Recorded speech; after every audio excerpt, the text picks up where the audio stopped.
HarperCollins presents Luciano's Luck by Jack Higgins. Read by Greg Wagland. Forward. The Mafia, the honoured society, has always fascinated me.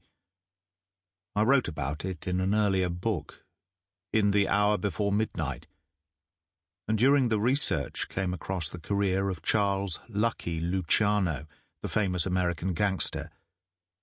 The legend that he was taken out of prison by American intelligence and dropped into Sicily to prepare the way for the Allied invasion had been around for years, but was not taken seriously by most people. However, when I visited Sicily to do essential research for In the Hour Before Midnight, I actually met people who insisted that they had seen Luciano on the island before and during the invasion. It was enough for me.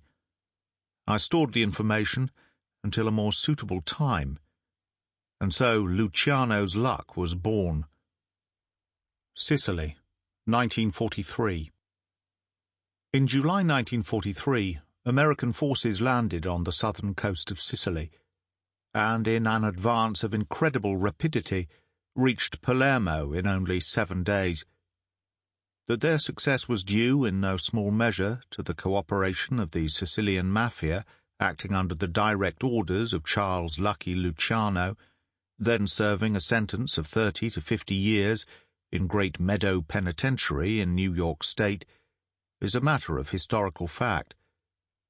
What is particularly fascinating about this strange episode is that in Sicily to this day there are those who insist that they saw Luciano in person with the American units during the early part of the invasion. Chapter 1. It was just before evening when the jeep carrying Harry Carter turned in through the gates of the great Moorish villa called Dar el-Ouad, outside Algiers, and braked to a halt at the ornate, arched entrance. "Wait for me," Carter told the driver, and went up the steps past the sentries. In the cool, dark hall inside, a young captain in summer uniform sat at a desk working on some papers. The plaque in front of him said Captain George Cusack. He glanced up at Carter, noted the uniform, the crowns on his shoulder, the purple and white ribbon of the military cross with a silver rosette for a second award, and stood up. "What can I do for you, Major?" Carter produced his pass. "I think you'll find General Eisenhower is expecting me." The captain examined the pass briefly and nodded. 10 minutes to go, Major. If you'll take a seat, I'll tell him you're here."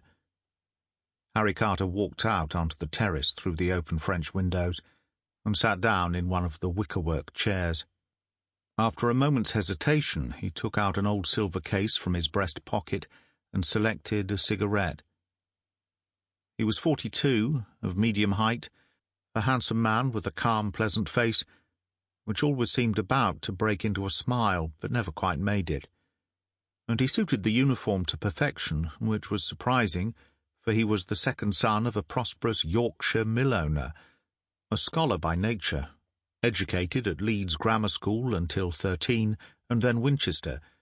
From there he had absconded in 1917, joining the army under a false age, serving the last 18 months of the First World War as an infantry private on the Western Front.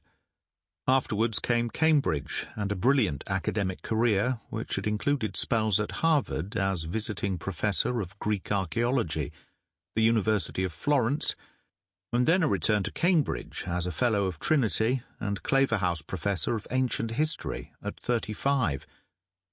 Just after Munich, he had been approached by British intelligence and had worked with Masterman at MI5, helping to destroy the German spy network in England. He then moved to Special Operations Executive, eventually transferring to Cairo to take responsibility for the Italian section. Sicily had come later, had never really been on the cards at all.